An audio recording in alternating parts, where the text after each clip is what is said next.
Welcome back, everybody, to another episode of the U.S. history. So let's get right into it. They're blue and they're red. These guys, they're typically seen in pinstripes, but sometimes we see solid blue or solid red, and if you didn't know better.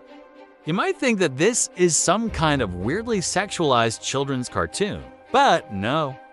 This is American politics. Those are Democrats on the left and Republicans on the right. These iconic images have been seared into the retinas of Americans for decades, thanks to the political cartoons of one man, a man whose name has become synonymous with these images, Thomas Nast. Now, why did he choose these animals? Why a donkey for Democrats and an elephant for Republicans? Well, that's what we're here to explain. Thomas Nast was born in 1840 and had a long career as a political cartoonist, most of it spent at Harper's Weekly. He was the first person to draw the Democratic donkey and the Republican elephant wearing clothing, typically human clothing, and he didn't do it by accident. By putting them in human clothes, he was able to satirize politicians and parties by putting them in ridiculous outfits, making them look like buffoons. But why did he choose those particular animals? Well, both parties already had animal mascots before Nast put his stamp on them. The Democratic donkey dates back to the 1820 election between Andrew Jackson and John Quincy Adams. Jackson was a war hero who, according to legend, was stubborn and obstinate, much like a donkey. So the Republicans started calling Democrats jackasses, which didn't carry the same vulgar meaning back then as it does now. As for the elephant, the Republicans embraced that one first. They called themselves the Grand Old Elephant Party, and the image of the elephant was used by anti-slavery forces as early as 1848, thanks to a powerful image that appeared in an anti-slavery publication called The Lion's Den.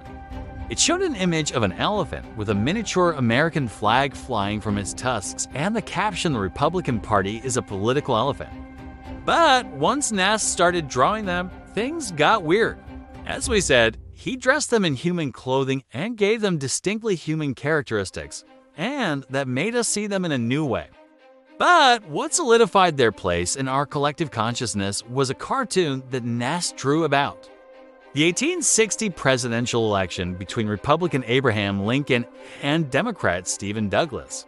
The cartoon depicts Lincoln riding a donkey into the White House while astride a fallen Republican elephant. The caption reads, "The Lion's Den, the Republican victory."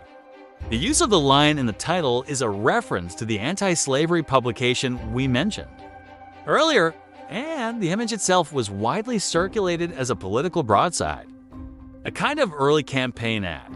That image alone was enough to solidify the symbols in the minds of most Americans, but Nast would continue to draw them together throughout his career, solidifying the imagery and occasionally tweaking it. In one famous cartoon, he drew the two animals fighting over a barrel of oil, representing the spoils of the Civil War.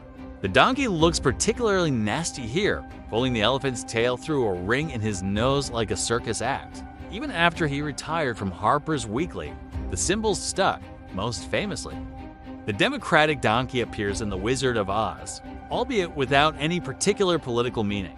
The Republican elephant continued to appear in lots of different media, sometimes with the GOP's official seal.